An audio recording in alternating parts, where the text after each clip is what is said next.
हमारा पहला प्रश्न दिया है, प्रश्न कह रहा है कि उस विकल्प का चयन करें जो तीसरी संख्या से ठीक उसी प्रकार संबंधित है जिस प्रकार दूसरी संख्या पहली संख्या से संबंधित है। यानी यहाँ पर जिस प्रकार 7/50 का संबंध 9/82 से है, तो हमें उसी प्रकार 13/170 का संबंध बताना। ठीक है, तो हमारे यहाँ पर टोटल 20 प्रश्न होने वाले। इन 20 प्रश्नों में से आपके कितने प्रश्न सही जाते हैं ये मुझे कमेंट करके जरूर बताएगा, क्योंकि इन 20 प्रश्नों में से रीजनिंग के हमारे सभी प्रश्न अलग अलग इंपॉर्टेंट चैप्टर से। ठीक है, तो देखिए सबसे पहले हम यहाँ पर ये देखेंगे कि 7/50 से 9/82 कैसे लिखा है। ठीक है, तो यहाँ पर हमारे पास संख्या बटे में है, तो हम क्या करेंगे, यहाँ पर संख्या ऊपर वाली को देखेंगे। जिसे यहाँ पर देखिए 7 के बाद यहाँ पर 9 लिखा है, मतलब यहाँ पर क्या किया है, +2 किया है। ठीक है, अगर हम उसी तरीके से 13 में भी +2 करते हैं, ठीक है, तो 13 में +2 करेंगे तो यहाँ पर कितना हो जाएंगे, 15 हो जाएंगे। ऑप्शन में देखिए 15 हमारे पास सभी में। ठीक है, अब हमें नीचे वाली संख्या पता करना है। अब देखिए जब हम नीचे वाली संख्या को पता करेंगे, जैसे अगर यहाँ पर देखिए 7 का वर्ग करते हैं और नीचे क्या लिखा है, 50 लिखा है, मतलब 7 का वर्ग 49 होता है, और यहाँ पर +1 कर देंगे। ठीक है, तो कितना हो जाएगा, यहाँ पर +1 करेंगे 49 में, तो यहाँ पर 50 हो जाएगा। उसी तरीके से यहाँ पर देखेंगे 9 का वर्ग करके। अब 9 का वर्ग कितना होता है, 81 होता है, और 81 में भी 1 को जोड़ देंगे तो 82 हो जाएंगे, और 82 भी यहाँ पर दिया है। तो इसी पर क्या यहाँ क्या करेंगे, सबसे पहले 13 में तो हम +2 करेंगे। ठीक है, तो 13 में 2 प्लस करेंगे तो यहाँ पर कितने हो जाएंगे, 15। अब हमें नीचे वाली संख्या बताना है, तो क्या करेंगे, इसका वर्ग करके 1 प्लस कर लेंगे। 15 का वर्ग कितना होता है, तो 15 का वर्ग 225 होता है। इसमें हम क्या करेंगे, 1 को प्लस करेंगे, तो 225 में 1 को जोड़ देंगे तो यहाँ पर कितने हो जाएंगे, 226 हो जाएंगे। ठीक है, तो ऑप्शन में देखिए यहाँ पर 15/226 कहाँ पर है, तो ऑप्शन नंबर डी में दिया था, तो ऑप्शन नंबर डी हमारा यहाँ पर सही जवाब होगा। ठीक है, तो ये हमारा नंबर एनोलॉजी का ही प्रश्न है। अब चलिए हम बढ़ते हैं प्रश्न 2 पे। अब दूसरे नंबर का प्रश्न दिया है, प्रश्न कह रहा है कि नीचे दी गई श्रृंखला श्रेणी में प्रश्नवाचक चिन्ह के स्थान पर कौन सी संख्या आएगी। यानी यहाँ पर हमें कुछ संख्या दी है, ठीक है, सबसे बड़ी है, फिर छोटी है, फिर छोटी है, तो अगली कौन सी संख्या आएगी ये हमें बताना। ठीक है, तो जब देखिए जब भी हम श्रृंखला के प्रश्न को सोल्व करते हैं तो यहाँ पर क्या करते हैं, हम अंतर देखते हैं। लेकिन यहाँ पर देखिए सबसे बड़ी संख्या है, फिर उससे थोड़ी सी छोटी, फिर छोटी, फिर छोटी, मतलब यहाँ पर संख्या घटती जा रही है। तो हम क्या करेंगे, यहाँ पर एक एक संख्या को देखेंगे। ठीक है, तो यहाँ पर देखिए, यहाँ पर अगर हम एक एक संख्या को देखते तो यहाँ पर टोटल 6 संख्या है और यहाँ पर 5 संख्या है। तो इसका मतलब ये है कि यहाँ पर इस 8 को हटा दिया है। ठीक है, फिर देखिए 9 में से 1 को घटाएंगे तो यहाँ पर 8, 6 में से 1 को घटाएंगे यहाँ पर 5, 7 में से 1 को घटाएंगे 6, और यहाँ पर 8 में से 1 को घटाएंगे 7, और 7 में से 1 को घटाएंगे तो 6। मतलब पहली संख्या को हटाकर 1 माइनस 1 माइनस 1 माइनस किया है। उसी तरीके से यहाँ पर क्या करेंगे, यहाँ पर भी पहली संख्या को हटाएंगे, फिर 1 माइनस करेंगे। जैसे 5 में से 1 घटाएंगे 4, 6 में से 1 घटाएंगे 5, 7 में से 1 घटाएंगे 6, और यहाँ पर 6 में से 1 घटाएंगे तो 5। मतलब यहाँ पर भी हमारी संख्या सही है। ठीक है, उसके बाद यहाँ पर भी देखिए हम पहली संख्या को हटा देते हैं। यहाँ पर पहली संख्या हटाया, फिर 5 में से 1 घटाएंगे तो 4, 6 में से 1 घटाएंगे 5, और 5 में से 1 घटाएंगे 4। ये भी संख्या सही है। अब हमें क्या करना है, अगली संख्या बताना है। तो अगली संख्या बताने के लिए हम क्या करेंगे, इस संख्या को तो हटा देंगे और इनमें क्या करेंगे, घटा लेंगे। तो 5 में से 1 घटाएंगे यहाँ पर 4, और 4 में से 1 घटाएंगे तो यहाँ पर 3। मतलब जो प्रश्नवाचक चिन्ह दिया है यहाँ पर क्या आएगा, 43 आएगा। ऑप्शन में देखिए 43 कहाँ पर है, तो ऑप्शन नंबर हमें सी में दिया है, तो ऑप्शन नंबर सी हमारा यहाँ पर सही जवाब होगा। ठीक है, अब चलिए हम बढ़ते प्रश्न 3 पे। आप लॉजिक को समझिए। अब तीसरे नंबर का प्रश्न दिया है, प्रश्न कह रहा है कि निम्न वर्गों के बीच के संबंध को सर्वोत्तम रूप से दर्शाने वाले वेन आरेख का चयन करें। यानी दोस्तों यहाँ पर हमें दिया है जैसे चश्मा, लेंस और दर्पण, इनका वेन आरेख कैसा बनेगा ये प्रश्न पूछा है। ठीक है, तो जब भी हम वेन आरेख के प्रश्न को सोल्व करते हैं तो वहाँ पर आपस में संबंध देखते हैं, लेकिन हमें फिर भी समझ नहीं आता है तो हम किसी एक का डायग्राम बनाते हैं। जैसे यहाँ पर देखिए, मान लीजिए हम चश्मा का बनाते हैं। ठीक है, तो ये हमारा किसका बना है, चश्मा का बना है। ठीक है, उसके बाद हम क्या करेंगे, दूसरे शब्द का बनाएंगे। अब दूसरा शब्द हमें क्या दिया है, लेंस दिया है। अब लेंस का बनाने से पहले हम ये देखेंगे कि इनका आपस में कोई संबंध है या नहीं है, पहले वाले शब्द से। ठीक है, तो यहाँ पर देखिए लेंस यानी कि चश्मा में लेंस होता है, लेकिन पूरी चश्मा लेंस की ही नहीं होती है। ठीक है, तो यहाँ पर कुछ वाला बनेगा। कैसा बनेगा, कुछ वाला। अब देखिए उसके बाद उसके बाद क्या हमें दिया, यहाँ पर दर्पण दिया है। अब दर्पण का बनाने से पहले हम पहले दो शब्दों का आपस में संबंध देखेंगे। तो देखिए दर्पण और यहाँ पर लेंस का तो आपस में कोई संबंध नहीं है, तो इससे तो ये अलग बनेगा या फिर पास में बनेगा। तो आप कहोगे यहाँ पर देखिए ये जो हमारा इनका आपस में कोई संबंध नहीं है, तो यहाँ तो आपस में इसका कोई संबंध नहीं है, तो ये तो इससे अलग बनेगा। लेकिन दर्पण और चश्मा में आपस में संबंध है, ठीक है, तो इसमें कुछ वाला बनेगा, क्योंकि चश्मा में पूरी तरह से दर्पण नहीं होते हैं, ठीक है, सिर्फ फ्रेम होते हैं, तो इसीलिए यहाँ पर भी कुछ वाला बनेगा। ये चश्मा का था तो यहाँ पर भी कुछ वाला बन जाएगा, ठीक है, कुछ इस टाइप सा। अब हमारे तीनों शब्दों का डायग्राम बन चुका है। अब देखिए यहाँ पर इस प्रकार का डायग्राम कहाँ पर है, तो ऑप्शन नंबर हमें यहाँ पर देखिए बी में दिया है, तो ऑप्शन नंबर बी हमारा यहाँ पर सही जवाब होगा। अब चलिए हम बढ़ते प्रश्न 4 पे। अब 4 नंबर का प्रश्न दिया है। प्रश्न कह रहा है कि यदि किसी सांकेतिक भाषा में a बराबर 25 me बराबर 34 लिखा जाता है, तो उसी सांकेतिक भाषा में यहाँ पर हेयर को कैसे लिखा जाएगा, ये प्रश्न पूछा है, ठीक है। तो देखिए जब भी हम कोडिंग डिकोडिंग के प्रश्नों को सोल्व करते हैं और हमें यहाँ पर अक्षर से अंकों में दिया जाता है, ठीक है, तो हम क्या करते हैं, उन अक्षर को अंकों में लिख के पता करने की कोशिश करते हैं। तो जैसे यहाँ पर देखिए ए से यहाँ पर डायरेक्ट 25 लिखा है, तो इसका मतलब यहाँ पर देखिए क्या कर सकते हम, अगर ए का विपरीत देखते तो ए का विपरीत लेटर क्या है, जेड है, ठीक है। और जेड हमारा अभी से ABCD में कितने नंबर पे, 26 नंबर पे आता है, और 26 में से एक को घटा लेंगे तब हमारा कितने हो जाएंगे, यहाँ पर 25 हो जाएंगे।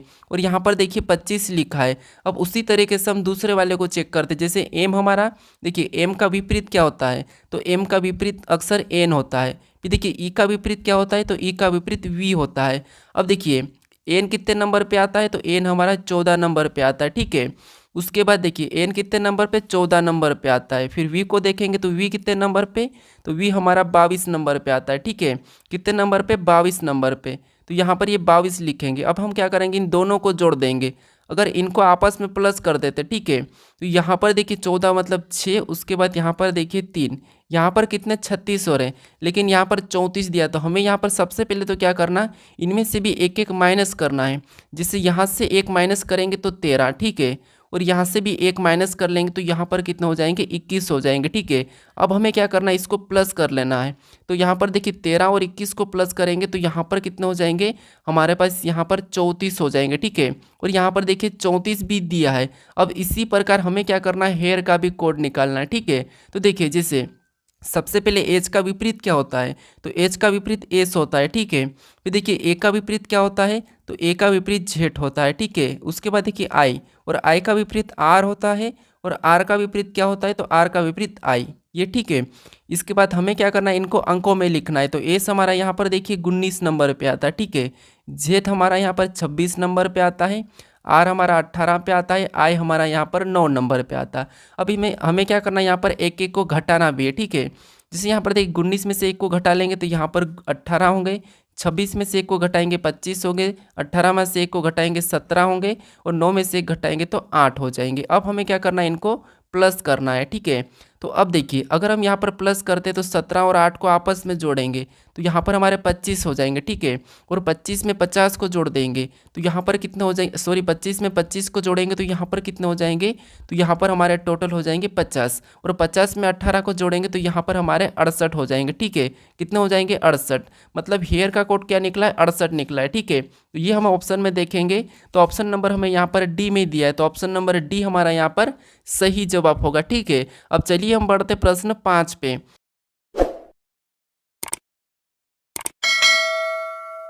अब 5वें नंबर का प्रश्न दिया है। प्रश्न कह रहा है कि दिए गए पैटर्न का ध्यानपूर्वक अध्ययन करें और उस संख्या का चयन करें जो प्रश्न चिन्ह के स्थान पर आ सकती है। यानी दोस्तों जो हमारे पास यहाँ पर प्रश्नवाचक चिन्ह दिया है, ठीक है, यहाँ पर कौन सी संख्या आएगी यह हमें बताना, ठीक है। तो अगर यहाँ पर प्रश्नवाचक चिन्ह दिया है तो हम सबसे पहले ये वाली संख्या को पता करेंगे 57 और 17 कैसे लिखा है। जिस तरीके से अगर यहाँ पर समान तरीके से दोनों संख्या लिखी है उसी तरीके से हम यहाँ पर संख्या को बताएंगे, ठीक है। तो देखिए जैसे यहाँ पर देखिए 17 लिखा है और यहाँ पर हमें देखिए क्या दिया है 8 और 9। अगर इनको आपस में जोड़ देते हैं, अगर प्लस करते हैं तो यहाँ पर कितने 17 होते हैं और 17 दिया है। उसी तरीके से देखिए 11 और 8 को आपस में जोड़ेंगे तो यहाँ पर अगर प्लस कर देंगे तो यहाँ पर कितने हो जाएंगे, तो आप कहोगे यहाँ पर 19 होंगे, लेकिन यहाँ पर 57 दिया है तो यहाँ पर प्लस नहीं होगा। अब देखिए क्या कर सकते हैं, अब देखिए अगर 9 का वर्ग करते हैं और 8 का भी वर्ग कर देते हैं। अब 9 का वर्ग कितना होता है, तो आप कहोगे यहाँ पर 9 का वर्ग 81 होता है, ठीक है। और 8 का वर्ग कितना होता है, तो 8 का वर्ग 64 होता है। अब देखिए हमें 17 लाना है, अगर इसमें माइनस कर देते हैं तो 81 में से जब 64 को माइनस करेंगे तो यहाँ पर कितने हो जाएंगे, 17 हो जाएंगे, ठीक है।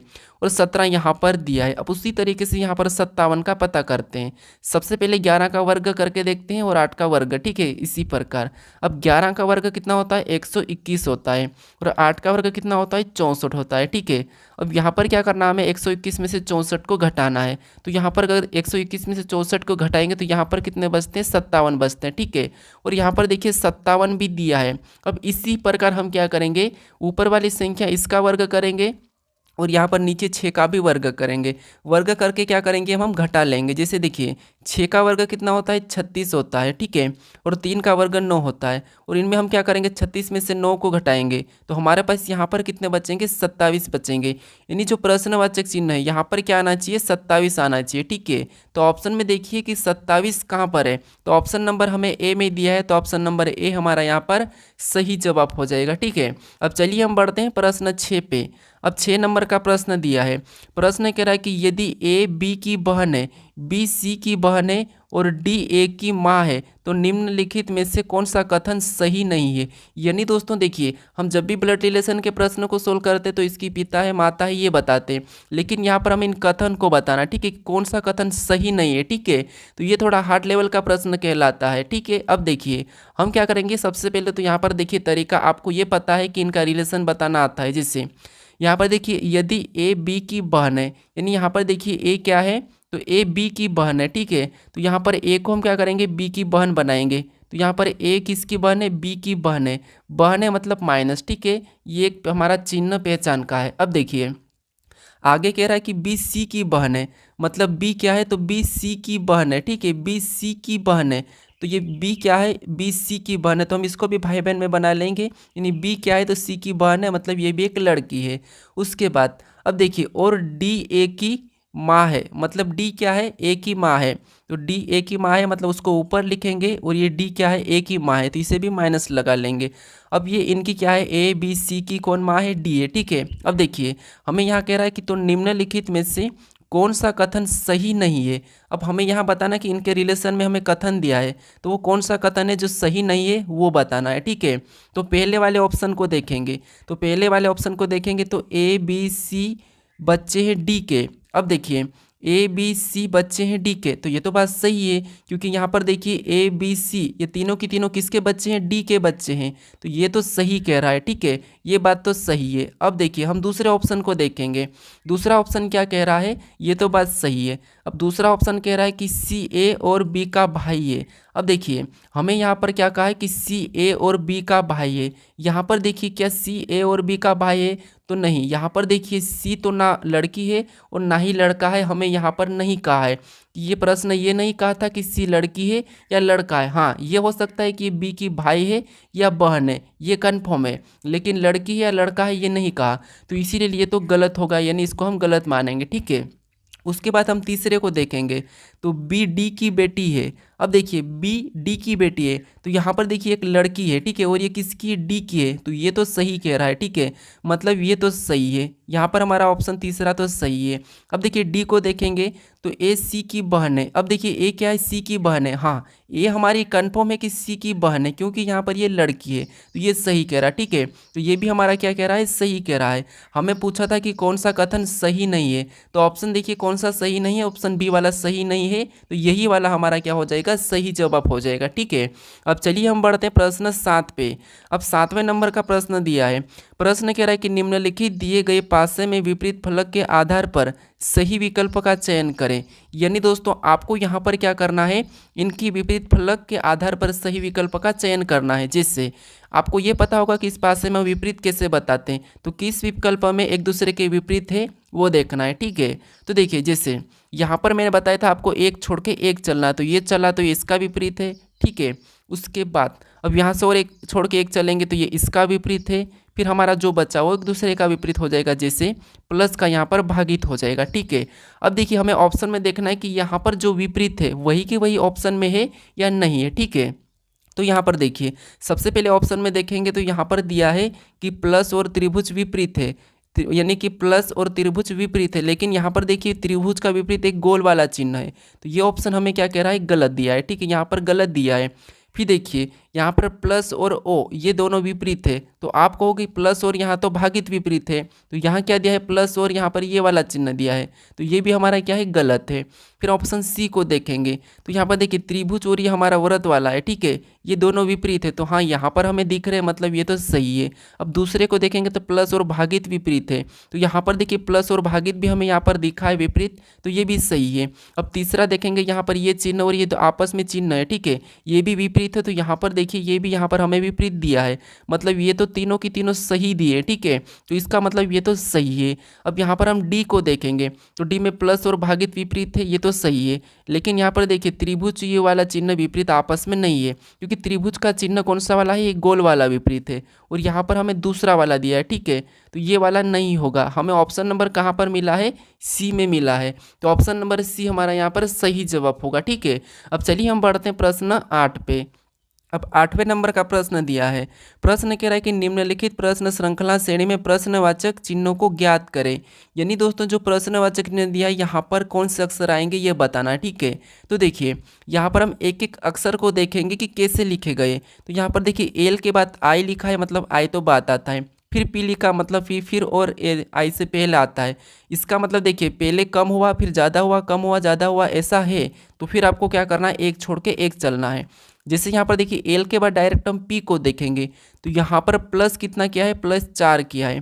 पी से डायरेक्ट टी को देखेंगे तो यहाँ पर भी +4 हुआ है, ठीक है, और टी से डायरेक्ट एक्स को देखेंगे तो यहाँ पर भी प्लस कितना हो रहा है, 4 हो रहा है, मतलब प्रश्नवाचक चिन्ह यहाँ है। अगर हमें एक छोड़ के एक देखना है तो यहाँ पर भी +4 हो जाएगा, ठीक है, लेकिन हमें यहाँ का पूछा है, ठीक है, तो हम क्या करेंगे, इधर से वापस से चलेंगे तो आई हमारा 9 पे आता है, और एम को देखेंगे तो यहाँ पर भी क्या हो रहा है, तो यहाँ पर भी +4 हो रहा है, ठीक है, फिर एम के बाद वापस से क्यू लिखा है, मतलब यहाँ पर भी +4 हो रहा है, ठीक है, तो उसी तरीके से हमें यहाँ पर बताना है, ठीक है, तो हम क्या करेंगे, यहाँ पर +4 कर लेंगे। अब देखिए क्यू हमारा 17 नंबर पे आता है, और +4 करेंगे तो 21 हो जाएगा, और 21 नंबर पे क्या आता है, यू आता है, यानी कि जो प्रश्नवाचक चिन्ह है यहाँ पर क्या होगा, यू होगा, ठीक है, तो ऑप्शन नंबर हमें कहाँ पर दिया है, ऑप्शन नंबर बी में दिया है, तो ऑप्शन नंबर बी हमारा यहाँ पर सही जवाब हो जाएगा। ठीक है, अब चलिए हम बढ़ते हैं प्रश्न 9 पे।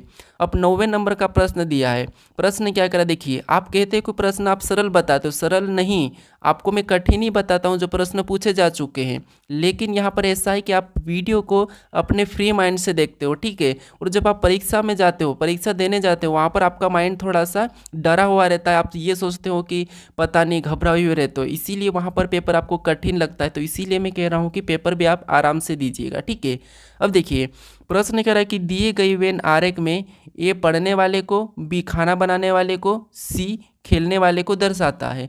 कितने व्यक्तियों को पढ़ना और खेलना पसंद है पर खाना बनाना नहीं, यानी दोस्तों यहाँ पर देखिए, यहाँ पर जो हमें ए दिया है और इस गोले के अंदर जितने भी अंक है ये सभी की सभी क्या करते हैं, पढ़ने वाले को दर्शाते हैं, और बी के अंदर जितने भी अंक है ये सभी की सभी खाना बनाने वाले को, ठीक है, और जो सी के अंदर ये सभी की सभी खेलने वाले को दर्शाते हैं। अब हमें ये कह रहा है प्रश्न कि कितने व्यक्तियों को पढ़ना और खेलना पसंद है, लेकिन यानी कि पर खाना बनाना नहीं, यानी दोस्तों यहाँ पर हमें खाना बनाना नहीं, यानी बी किसको दर्शाता है, खाना बनाने वाले को, और खाना बनाने वाला नहीं कहा तो हम क्या करेंगे, इसके अंदर जितने भी अंक है उससे हम छोड़ देंगे, क्योंकि इसने पहले ही कहा कि नहीं, ठीक है, इसीलिए हम क्या करेंगे, सभी को हटा लेंगे। अब देखिए हमारे पास ये बचा है कि हमें क्या कहा है, पढ़ना और खेलने वाले को, तो ए हमारा पढ़ने का काम करता है, सी खेलने का, तो यहाँ पर जो क्या करेंगे हम, जो हमारे व्यक्ति बच्चे इनको जोड़ लेंगे।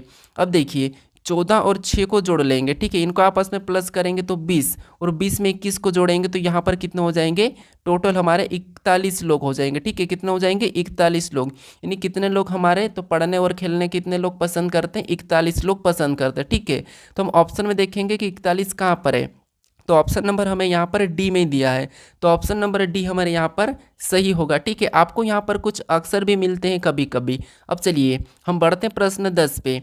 अब 10वें नंबर का प्रश्न दिया है, प्रश्न कह रहा है कि निम्नलिखित क्रम में अक्षर श्रृंखला श्रेणी को पूरा करें। यानी दोस्तों यहाँ पर हमें अक्षर दिए और यहाँ पर कुछ रिक्त स्थान भी, ठीक है, इसी को पूरा करना है। अब मैं आपको बता चुका हूँ कि ऐसे प्रश्नों को कैसे सोल्व करना, फिर भी समझिए। हम सबसे पहले क्या करते हैं, इनको गिनते हैं। तो यहाँ पर देखिए 1 2 3 4 5 6 7 8 9 10 11 12 13 14 15 16। अब 16 है तो 16 को हम क्या करेंगे, बड़े से बड़े 4 में काट सकते हैं, ठीक है। तो क्या करेंगे, इसको 4 4 में यहाँ से अलग कर लेते हैं, ठीक है। ये हमने इसे 4 4 में अलग कर लिया। अब देखिए हम क्या करेंगे, अब हमें जो रिक्त स्थान दिया है एक एक भाग को पूरा करना है, ठीक है, और सभी भाग हमारे सेम तरीके से होना चाहिए। अब देखिए हम सबसे पहले तो ये देखेंगे कि जो रिक्त स्थान कहाँ पर है। तो यहाँ पर देखिए टी से पहले है, ठीक है, और यहाँ पर देखिए टी के पहले कौन सा अक्षर है, तो आर है। तो वहाँ पर किसको भर के देखेंगे, यहाँ पर हम आर को भर लेंगे, ठीक है। इसके बाद अब हम देखेंगे यहाँ पर यू के बाद रिक्त स्थान है, ठीक है, और यू के बाद यहाँ पर देखिए क्या है, तो आप कहोगे यहाँ पर यू के बाद एस दिया है, तो हम क्या करेंगे, यहाँ पर एस को भर देंगे। अब देखिए इस जोड़े को पढ़ते हैं, तो यहाँ पर देखिए आर टी यू एस क्या बना है, आर टी यू एस, यानी दूसरा जोड़ा भी हमारा क्या बनेगा, आर टी यू एस, ठीक है।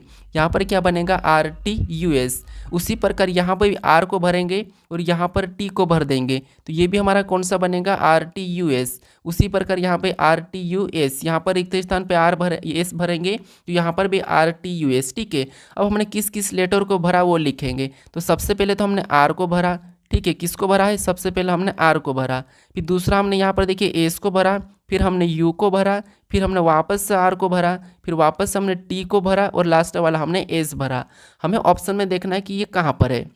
तो देख लीजिए, अगर आपको ज़्यादा देखने में दिक्कत है तो आप लास्ट वालों को देख लीजिए कि एस लास्ट में कहाँ पर है। तो यहाँ पर आर है, ये नहीं होगा, यहाँ पर यू है, ये भी नहीं होगा, यहाँ पर आर है, ये भी नहीं होगा। केवल हमारा बचा ऑप्शन डी वाला, मतलब यही हमारा सही होगा, R S U R T S, R S U R T S, मतलब ऑप्शन डी हमारा सही जवाब होगा, ठीक है।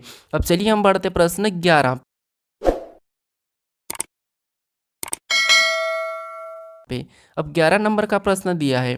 प्रश्न कहला कि एक रेलगाड़ी उत्तर से दक्षिण की ओर जा रही है, तो उसके निकलने वाले धुएं की दिशा क्या होगी। यानी दोस्तों हमें यहाँ पर धुएं की दिशा नहीं दिए, लेकिन रेलगाड़ी यानी यहाँ पर आप देखोगे तो ऊपर की ओर क्या होता है, उत्तर, और नीचे दक्षिण, और राइट में पूर्व और लेफ्ट में पश्चिम, ठीक है।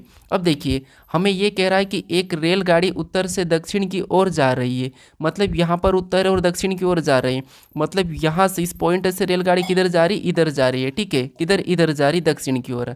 अब देखिए उससे निकलने वाले धुएं की दिशा क्या होगी। यानी दोस्तों यहाँ पर देखिए जैसे अगर रेल इस दिशा में जा रहे हैं, ठीक है, तो आप कहोगे जो दिशा में जा रही है वो धुआं किस दिशा में होगा, तो उसके जस्ट विपरीत होगा, यानी कि पीछे की ओर। धुआं किधर होगा, ऊपर की ओर, क्योंकि धुएं की कोई दिशा नहीं दिए, तो हम क्या करेंगे, यहाँ पर ऊपर की ओर बताएंगे, क्योंकि हमेशा आपको पता है यहाँ पर धुआं उसके विपरीत निकल के जाता है, ठीक है। तो इसकी दिशा कहाँ होगी, ऊपर की ओर, मतलब ऊपर कौन सी दिशा है, तो आप कहोगे पीछे कौन सी दिशा है, उत्तर है, ठीक है। तो ऑप्शन में देखिए उत्तर कहाँ पर है, तो उत्तर हमें डी में दिया है, तो ऑप्शन नंबर डी हमारे यहाँ पर सही जवाब हो जाएगा, ठीक है। अब चलिए हम बढ़ते प्रश्न 12 पे। अब 12 नंबर का प्रश्न दिया है। प्रश्न कह रहा है कि यदि गुणे का अर्थ माइनस और प्लस का अर्थ, यहाँ पर देखिए भागित का अर्थ प्लस और माइनस का अर्थ गुणा और प्लस का अर्थ यहाँ पर देखिए भागित, तो हमें यहाँ पर तो समीकरण ज्ञात करें। यानी दोस्तों हमें यहाँ पर क्या करना है, चिन्ह को बदलना। जैसे सबसे पहले यहाँ पर 20 और 3 दिया है, ठीक है, और इसमें आपस बीच में चिन्ह कौन सा है, माइनस का, इसको बदलना है। तो देखिए 12 को तो हम क्या करेंगे, यहाँ पर वैसा ही लिखेंगे, ठीक है। ये हमने 12 को लिखा और यहाँ पर जो माइनस से, तो हम क्या करेंगे, माइनस को बदल लेंगे, यानी कि माइनस का अर्थ यहाँ पर कहा है गुणा, तो हम जो माइनस से वहाँ पर गुणे का चिन्ह लगाएंगे और 3 को लिख लेंगे, ठीक है। उसके बाद फिर हम चिन्ह देखेंगे आगे, 3 के बाद हमें कौन सा मिला है, प्लस, और यहाँ पर देखिए प्लस का अर्थ क्या कहा, भागित कहा, तो यहाँ पर देखिए हम क्या करेंगे, यहाँ पर हम भागित का चिन्ह लगा लेंगे और उसके बाद हम अगली संख्या 50 को लिख लेंगे, ठीक है। किसको लिखेंगे, 50 को। अब देखिए अब आगे क्या कहा, तो अब देखिए आगे कह रहा है कि यहाँ पर प्लस, ठीक है, यहाँ पर प्लस दिया है, यानी यहाँ पर देखिए प्लस दिया है और प्लस का अर्थ यहाँ पर हमें भागित कहा है। इसका मतलब यहाँ पर देखिए आपको यहाँ पर ये करना है, सबसे पहले इससे आप क्या कर लोगे, देखिए ये जो यहाँ पर हमारा प्लस है, ठीक है, यहाँ पर हमारा प्लस है, इसको क्या करना है, भागित का बदलना, ठीक है। अब देखिए यहाँ पर भागित का अर्थ क्या है, तो प्लस है, मतलब यहाँ पर प्लस लगाएंगे, उसके बाद यहाँ पर हम प्लस 50 लिखेंगे, ठीक है।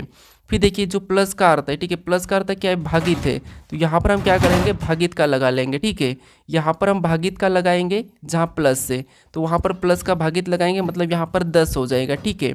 उसके बाद 10 के बाद यहाँ पर गुणा दिया है, और गुणे का अर्थ है यहाँ पर माइनस का, तो माइनस लगा के हम लास्ट में 30 लिख लेंगे, ठीक है। अब हम क्या करेंगे, समीकरण को सोल्व करेंगे, ठीक है। यहाँ पर जो चिन्ह था, ठीक है, ये वाला चिन्ह कौन सा है, भागित का है, क्योंकि यहाँ पर प्लस हो चुका है, लेकिन ये भागित का चिन्ह है, ठीक है। अब देखिए हम इस समीकरण को सोल्व करेंगे, तो सबसे पहले भाग देंगे, तो यहाँ पर देखिए, अब हम क्या करेंगे, यहाँ पर देखिए भाग देंगे, तो भाग देने पर जैसे देखिए 10 में 50 का भाग देंगे, तो यहाँ पर कितना आएंगे, 5 आएंगे, ठीक है। उसके बाद यहाँ पर गुणा करेंगे, तो 12 तिरिया कितना होते हैं, 36 होते हैं, तो ये 36 आ जाएगा, बीच में प्लस लगेगा, ठीक है। फिर देखिए यहाँ पर देखिए प्लस लगने के बाद पीछे क्या हो जाएगा, -30 लिखा जाएगा।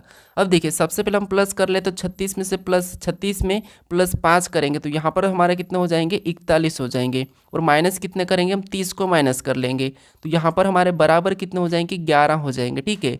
तो 11 ऑप्शन में देखिए कहाँ पर है, तो ऑप्शन नंबर हमारे यहाँ पर डी में दिया है, मतलब ऑप्शन डी हमारा यहाँ पर सही जवाब होगा, ठीक है। अब चलिए हम बढ़ते हैं प्रश्न 13 पे। अब 13 नंबर का प्रश्न दिया है।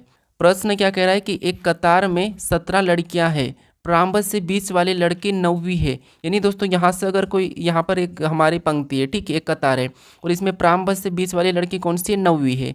तो हमें यहाँ पर करा कि अंत से बीच वाली लड़की किस नंबर पर होगी, यहाँ पर 17 है, ठीक है। तो हम 17 से वापस से 9वें नंबर वाली देखेंगे, तो हमारी कौन सी हो जाएगी, यही हो जाएगी, ठीक है। कितने नंबर वाली होगी, तो यहाँ पर आप कहोगे 9 नंबर वाली ही होगी। तो ऑप्शन नंबर हमारा यहाँ पर देखिए सी में दिया है, तो ऑप्शन नंबर सी हमारा यहाँ पर सही जवाब होगा।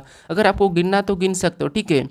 कैसे, देखिए ये 17 है, ये पहला 17, फिर 16, 15, 14, 13, 12, 11, फिर 10 और 9। अब देखिए यहाँ पर 1 2 3 4 5 6 7 8 9, 9वें नंबर तक है, तो इसीलिए कौन सी लड़की होगी, 9वीं वाली, मतलब यही होगी, ठीक है, 9वें नंबर वाली ही होगी। अब चलिए हम बढ़ते हैं प्रश्न 14 पे। अब 14 नंबर का प्रश्न दिया है। प्रश्न कह रहा है कि 4 मित्र कैरम खेल रहे हैं और कैरम बोर्ड के चारों तरफ बैठे हुए हैं। बी सी के दाएं है, डी ए के बाएं है, सी के बाएं कौन बैठा है। अब देखिए 4 मित्र है, कैरम कैसे खेलते हैं, आमने सामने बैठकर खेलते हैं, ठीक है। मान लीजिए मैं आपको कैसे बताता हूँ, जैसे मान लीजिए एक कैरम बोर्ड है, ठीक है, ये हमारा कैरम बोर्ड है। अब यहाँ पर आपको पता है एक यहाँ बैठेगा, एक यहाँ बैठेगा, एक यहाँ बैठेगा, एक यहाँ बैठेगा, ठीक है। अब देखिए यहाँ पर कह रहा है कि बी सी के, यहाँ पर बी सी के दाएं हैं, यानी अगर हम सी को यहाँ पर बिठाते हैं, ठीक है, तो ये सी के दाएं, दायां किधर होता है, इधर, और बायां इधर, ठीक है। तो बी सी के दाएं मतलब यहाँ पर बी हो जाएगा। इनको चेंज भी कर सकते हैं, अभी हम बिठा रहे हैं समझने के लिए। अब देखिए प्रश्न जैसा कह रहा है कि ये बी सी के दाएं हैं, तो ये सही है। फिर देखिए डी ए के बाएं है। अब अगर हम ए को कहाँ बिठाएंगे कि डी ए के बाएं हो जाएगा, तो यहाँ पर देखिए अगर हम यहाँ पर ए को बिठा देंगे, तो एक बायां किधर होगा, इधर होगा, तो यहाँ पर डी हो जाएगा। मतलब अब देखिए डी क्या है, ए के बाएं हैं, ये भी सही है। फिर यहाँ पर देखिए बी सी के दाएं हैं, तो यहाँ पर देखिए बी सी के दाएं, ये भी सही है। अब चारों लोग बैठ चुके हैं। अब प्रश्न कह रहा है कि सी के बाएं कौन बैठा है, यानी सी के बाएं कौन बैठा है। तो देखिए सी के दाएं तो हमारा बी बैठा है, तो बाएं कौन बैठा है, तो आप कहोगे यहाँ पर ए बैठा है। तो ऑप्शन में देखिए ए कहाँ पर है, तो ऑप्शन नंबर डी में दिया है, तो ऑप्शन नंबर डी हमारा यहाँ पर सही जवाब होगा, ठीक है, क्योंकि सी के बाई और कौन बैठा है, ए बैठा है। अब चलिए हम बढ़ते प्रश्न 15 पे। अब 15 नंबर का प्रश्न दिया है। प्रश्न कह रहा है कि 5 गाँव, ठीक है, क्या कह रहा है, 5 गाँव, ठीक है, 5 गाँव ए बी सी डी और ई एक दूसरे के सटे हुए हैं। ए बी के यानी कि हमारा यहाँ पर देखिए पश्चिम की ओर है, मतलब दिशा का है, ठीक है। तो यहाँ पर दिशा तो आपको पता है, ऊपर उत्तर, नीचे दक्षिण, राइट में पूर्व, लेफ्ट में पश्चिम, ठीक है, लेफ्ट में पश्चिम। अब देखिए हमें यहाँ पर कह रहा है कि ए, क्या कह रहा है, ए बी के पश्चिम में है, नहीं ए यहाँ पर है, ठीक है, ए यहाँ पर है, तो ए क्या है, बी के पश्चिम में है। अगर बी को हम इधर बिठाएंगे तब ये क्या हो जाएगा, बी के पश्चिम में कौन हो जाएगा, ए हो जाएगा, क्योंकि पश्चिम ये वाला है, ठीक है। अब बी के पश्चिम में कौन है, ए है। अब देखिए उसके बाद आगे कह रहा है कि डी ई के पूर्व में है। अब देखिए डी क्या है, ई के पूर्व में, तो इसे छोड़ देते हैं अभी। अब देखिए उसके बाद ए सी के दक्षिण में है, ए मतलब सी ए के दक्षिण में है, ठीक है। क्या कह रहा है कि सी ए के दक्षिण में है, तो तो ए के दक्षिण में मतलब नीचे हो जाएगा कौन, सी नीचे है दक्षिण में, किसके, ए के। उसके बाद अब कह रहा है कि ई बी के उत्तर में है। अब ई क्या है, बी के उत्तर में है। बी के उत्तर में मतलब ई कहाँ पर होगा, यहाँ पर हो जाएगा, ठीक है। क्यों यहाँ पर होगा, क्योंकि पहले तो ये भी कहा था कि यहाँ पर देखिए डी ई के पूर्व में है, मतलब डी ई के पूर्व में है। तो यहाँ पर अगर हम ई को बिठा देते, ये किसका हो गया, बी के उत्तर में हो गया, और डी किसके पूर्व में, ई के पूर्व में है, मतलब यहाँ पर डी हो जाएगा। अब देखिए, अब हमें यहाँ पर कह रहा था कि ए बी के पश्चिम में है, तो यहाँ पर देखिए ए बी के पश्चिम में सही है। उसके बाद डी ई के पूर्व में है, तो यहाँ पर देखिए डी ई के पूर्व में है, ये भी सही है। उसके बाद सी ए के दक्षिण में है, तो यहाँ पर देखिए सी ए के दक्षिण में है, ये भी सही है। अब प्रश्न क्या कह रहा है, तो यहाँ पर देखिए प्रश्न कह रहा है कि सी डी के सांक्षेप में किस दिशा में है, यानी कि डी से सी किस दिशा में है, ये प्रश्न पूछा है, ठीक है। तो देखिए यहाँ पर से ये वाली दिशा हमारी कौन सी हो जाएगी, तो आप कहोगे ये वाली दिशा हमारी दक्षिण पश्चिम हो जाएगी, क्योंकि देखिए ये यहाँ पे तो बी बिल्कुल बीच में बैठा है, ए की कहाँ बैठा है, तो पश्चिम में बैठा है। इधर कौन सा है, तो इधर हमारा पूर्व है। इधर देखिए ये कहाँ पर बैठा है, उत्तर में बैठा है, क्योंकि यहाँ पर कहा था। उसके बाद यहाँ पर नीचे कौन सा हो जाएगा, दक्षिण हो जाएगा। और हमें कौन सी दिशा बताना, ये वाली। तो डी से इधर सी कौन सी दिशा में है, तो दक्षिण पश्चिम में, ठीक है। तो ऑप्शन में देखिए दक्षिण पश्चिम कहाँ पर है, तो ऑप्शन नंबर हमें यहाँ पर डी में दिया है दक्षिण पश्चिम, तो ऑप्शन नंबर डी हमारा यहाँ पर सही जवाब होगा, ठीक है। अब चलिए हम बढ़ते प्रश्न 16 पे। अब 16 नंबर का प्रश्न दिया है। प्रश्न ये करा कि यदि ए टी बराबर 20, बी ए टी बराबर 40, तो एस ओ किसके बराबर होगा। यानी यहाँ पर हमें ये पता करना है कि सबसे पहले ए टी बराबर 20 कैसे लिखा है। तो देखिए जब भी हम क्या करते हैं, अक्षर को अंकों में दिया जाता है तो उन्हें अंकों में ही लिखते हैं। जैसे ए हमारा ABCD में 1 नंबर पे आता है, बी टी हमारा ABCD में कितने नंबर पे, 20 नंबर पे, और यहाँ पर 20 दिया है। इसका मतलब इसका हम आपस में गुणा करते हैं, तो यहाँ पर देखिए 20 एकम 20, और यहाँ पर 20 दिया है। उसी तरीके से देखिए बी कितने नंबर पे, तो 2 नंबर पे आता है। ए कितने नंबर पे, 1 नंबर पे आता है, ठीक है। एक नंबर पे ए आता है। फिर देखिए टी कितने नंबर पे, तो टी हमारा 20 नंबर पे। अब हमें क्या करना है, इनका भी आपस में गुणा करना है। तो यहाँ पर देखिए सबसे पहले हम आपस में गुणा करेंगे, तो यहाँ पर तो 2 एकम 2 ही हो जाएगा, और यहाँ पर और भी गुणा करेंगे तो यहाँ पर 20 दूना 40, और यहाँ पर भी 40 दिया है। उसी तरीके से हम क्या करेंगे, इनके भी नंबर ले लेंगे, यानी कि एस हमारा 19 नंबर पे आता है, ओ हमारा 15 पे आता है, और इनका भी क्या करेंगे, आपस में गुणा करेंगे। तो यहाँ पर देखिए 19 और 15 में गुणा करेंगे, मतलब 19 पंजे 95 होता है, और 95 का 5 हो जाएगा, हासिल का 9, यानी यहाँ पर 19 एकम 19 और 9 जोड़ेंगे तो यहाँ पर कितने हो जाएंगे, 28 हो जाएंगे, ठीक है। तो ऑप्शन में देखिए 285 कहाँ पर है, तो ऑप्शन नंबर हमारे यहाँ पर ए में दिया है, तो ऑप्शन नंबर ए हमारा यहाँ पर सही जवाब होगा, ठीक है। अब चलिए हम बढ़ते प्रश्न 17 पे। अब 17 नंबर का प्रश्न दिया है। प्रश्न कह रहा है कि यदि 29 मार्च 1955 को शनिवार है, तो 458 दिन बाद कौन सा दिन होगा। यानी दोस्तों देखिए हम जब भी कैलेंडर के प्रश्नों को सोल्व करते हैं तो यहाँ पर क्या करते हैं, यदि 29 मार्च 1955 को अगर शनिवार है तो अगला भी हमें ये दिया जाता है कि इस तारीख को कौन सा होगा, ये पूछा जाता है, तो उसे हम आसानी से सोल्व करते हैं। लेकिन यहाँ पर हमें आगे वाला क्या दिया है, दिन दिए हैं, यानी 458 दिन दिए हैं। तो फिर क्या करना, आपको यहाँ पर कुछ भी नहीं करना है। मैं जो तरीका बता रहा हूँ, जब भी ऐसा प्रश्न आए तो आपको क्या करना, देखिए जैसे यहाँ पर हमें कौन सा दिन दिया है, शनिवार दिया है, बस इसको याद रखो। उसके बाद आपको जो 458 दिन दिया है, अब दिन से आपको कहोगे क्या बनता है, हफ्ता बनता है, तो हम क्या करेंगे, इन दिन को 7 से भाग दे देंगे, यानी कि 458 को क्या करेंगे, 7 से भाग देंगे, ठीक है। तो देखिए यहाँ पर 7 से भाग देंगे तो 7 छिंग 42, ठीक है। कितना बचा, 42, मतलब 7 छिंग 42, 3 बचा। यहाँ पर कितना हो गया, 3 बचा, मतलब 38 होंगे। 7 पंजे 35, कितना बचा अभी शेष हमारे पास, तो आप कहोगे इसको काटने पर हमारे पास शेष 3 बचे, ठीक है। शेष कितने बचे हैं, 3 बचे। जो शेष बचे, ठीक है, उसे ही क्या करना है, शनिवार में जोड़ देना है।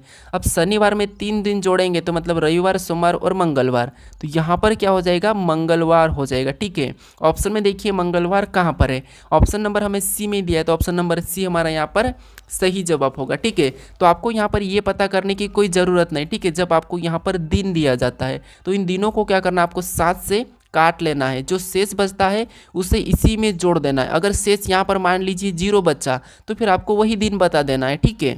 अब चलिए हम बढ़ते हैं प्रश्न 18 पे। अब 18 नंबर का प्रश्न दिया है। प्रश्न कह रहा है कि दी गई आकृति में कितने त्रिभुज है, यानी यहाँ पर हमें त्रिभुजों की संख्या बतानी है। ठीक है, तो आपको ये तो पता होगा कि ये इस प्रकार का जब त्रिभुज होता है, ठीक है, इस प्रकार का, इसमें कितने त्रिभुज रहते हैं, तो आपको हो गए यहाँ पर 3 त्रिभुज रहते हैं। ठीक है, तो यहाँ पर हम सीधे क्या करेंगे, 3 लिख लेंगे। तो यहाँ पर देखिए इसमें 3 होंगे, फिर यहाँ पर भी 3 होंगे, और यहाँ पर भी 3 होंगे, यहाँ पर भी 3 होंगे, उसी तरीके से यहाँ पर 3 होंगे, यहाँ पर 3 होंगे, यहाँ पर 3 होंगे। अब सभी को देखते तो 3 1 3 3 2 6 3 9 3 4 12 3 5 15 3 6 3 7 21, टोटल अभी हमारे 3 3 कितने हो गए, 21 हो गए। ठीक है, उसके बाद और देखेंगे हम, तो और हमारे कहाँ से बन रहे हैं, तो एक तो हमारे यहाँ से बन रहा है, एक तो ये हमारा सिंगल दिख रहा हमें, ठीक है, स्पष्ट दिख रहा है। तो एक क्या करेंगे, 21 में हम यहाँ पर प्लस कर लेंगे। अभी हमारे टोटल कितने हो चुके, 22 हो चुके, लेकिन और भी हमारे पास है। अब कहाँ से मैं बताता हूँ। ठीक है, तो देखिए एक तो हमारा यहाँ से देखिए ये पूरा वाला यहाँ से ये वाला बन रहा है। ठीक है, कौन सा वाला बन रहा है, एक ये वाला बना है। ठीक है, उसके बाद एक हो गया, मैं एक लिख लेता हूँ, ये एक हो गया। फिर एक हमारा और यहाँ से ये वाला बना है। ठीक है, एक हमारा यहाँ से बना है, ठीक है, ये वाला। तो एक हमारा ये भी हो गया। अभी और भी बचा, अब अभी कहाँ से बचा, तो अब देखिए अब यहाँ से बचा है। अब यहाँ से ये वाला हमारा पूरा बचा है। ठीक है, कहाँ से, यहाँ से ये वाला बचा है। तो एक हमारा ये हो चुका है। अब ये हमारे एक एक के कितने थे, 3 थे। तो 22 में हम क्या करेंगे, 3 को जोड़ देंगे। तो 22 में हम 3 को जोड़ देंगे तो हमारे यहाँ पर कितने हो जाएंगे, यहाँ पर हम 3 को जोड़ रहे हैं। ठीक है, यहाँ पर हम 22 में कितने को जोड़ देंगे, तो यहाँ पर 22 में हम 3 को जोड़ेंगे, तो यहाँ पर हमारे 25 हो जाएंगे। मतलब इस आकृति में कितने त्रिभुज है, 25 है। ठीक है, ऑप्शन में देखिए कहाँ पर है, तो ऑप्शन नंबर ए में दिया है, तो ऑप्शन नंबर ए हमारा यहाँ पर सही जवाब हो जाएगा। अब चलिए हम बढ़ते हैं प्रश्न 19 पे। अब 19 नंबर का प्रश्न दिया है। प्रश्न कथन कह रहा है कि देखिए जो कथन दिया है उसके बारे में निष्कर्ष क्या कह रहा है, हमें ये बताना है। इसका मतलब ये है कि दोस्तों आपको जो कथन कह रहा है इसे अपने पिता के समान मानिए, और यहाँ पर जो निष्कर्ष है इसको दुश्मन मान लीजिए। यानी जो हमारा पिता कह रहा है, ठीक है, अच्छे से समझना, जो हमारा पिता कह रहा है, ठीक है, उसके बारे में ये हमारा दुश्मन क्या कह रहा है, हमें ये देखना है। तो देखिए जैसे कथन कह रहा है कि सभी ट्रेन बस से, यानी हमारा पिता कह रहा है कि सभी जितनी भी ये ट्रेन है, ठीक है, ये सभी की सभी क्या है, बस से, मतलब बस के अंदर है। तो हम यहाँ पर बस का डायग्राम बनाएंगे, ये बस है। ठीक है, उसके बाद अब यहाँ पर देखिए आगे, यानी कि दूसरा क्या कह रहा है, दूसरा कथन कह रहा है कि कोई रूम बस नहीं है, यानी कोई रूम बस नहीं है, मतलब बस नहीं है, मतलब रूम क्या है, अलग है। ठीक है, रूम क्या है, अलग है, तो हम उसको अलग बना लेंगे। अब हमें और भी कह रहा है तीसरा वाला कि सभी नाव रूम है। अब जितने भी नाव क्या है, रूम है, मतलब रूम के अंदर नाव हो जाएंगे। तो इसका मतलब ये है कि देखिए सबसे पहले तो देखिए यहाँ पर ये बड़ा वाला कौन हो गया, ये हो गया हमारा रूम हो गया। ठीक है, और जितने भी रूम क्या, देखिए सभी नाव रूम है, सभी नाव रूम है, मतलब जितने भी यहाँ पर ये सभी नाव क्या हो जाएंगे, रूम के अंदर हो जाएंगे। तो नाव हमारी कहाँ बनेगी, अंदर बनेगी, मतलब यहाँ पर हमारा, यहाँ पर अंदर नाव का डायग्राम बन जाएगा। अब ये देखिए सभी नाव रूम है, ये तो सही है, मतलब हमारा यहाँ पर कथन कंप्लीट हो चुका है। अब इसके बारे में निष्कर्ष, यानी हमारा दुश्मन क्या कह रहा है, हमें ये देखना है। तो यहाँ पर देखिए सबसे पहला कह रहा है कि कोई नाव ट्रेन नहीं है, यानी यहाँ पर देखिए कोई नाव ट्रेन नहीं है। तो यहाँ पर देखिए यहाँ ट्रेन और यहाँ पर नाव, कोई भी नाव ट्रेन नहीं है, मतलब ये तो सही कह रहा है। ठीक है, उसके बाद यहाँ पर देखिए कोई बस नाव नहीं है, यहाँ पर देखिए बस यहाँ और नाव यहाँ, यहाँ भी कोई बस नाव नहीं है, मतलब ये भी अभी हमें सही कह रहा है। ठीक है, अच्छा है। उसके बाद अब देखिए कोई ट्रेन रूम नहीं है, यहाँ पर देखिए रूम यहाँ है, ट्रेन यहाँ है, मतलब ये भी यहाँ है, इसका भी कोई संबंध नहीं है, तो ये भी सही कह रहा है कि कोई भी ट्रेन रूम नहीं है। मतलब इसका मतलब ये कि इस बार हमें कोई दुश्मनी नहीं है, ये सही कहा, जो भी कहा है ये सही कहा है, मतलब तीनों शब्द इसने सही कहा है। हम क्या करेंगे, सभी को सही मानेंगे। ठीक है, तो ऑप्शन हमारा यहाँ पर सभी वाला कहाँ पर है, ऑप्शन नंबर ए में ही दिया है, तो ऑप्शन नंबर ए हमारा यहाँ पर सही जवाब होगा। ठीक है, अब चलिए हम बढ़ते हैं प्रश्न 20 पे। अब 20 नंबर का प्रश्न दिया है। प्रश्न ये कह रहा है कि सही दर्पण प्रतिबिंब का चयन करें, यानी आपको मैं सही दर्पण प्रतिबिंब का चयन कैसे करते हैं वो आपको मैं कई बार प्रश्न में बताया हूँ। ठीक है, तो इसकी छाया इधर कैसी बनेगी ये आपको बताना। ठीक है, तो इसका सही जवाब मुझे कमेंट करके बताइएगा। ठीक है, ऑप्शन आपके पास 4 है। अब चलिए अगर आप इस चैनल को अभी तक सब्सक्राइब नहीं करें तो इस लोगो पर क्लिक करके ज़रूर सब्सक्राइब कर लीजिएगा।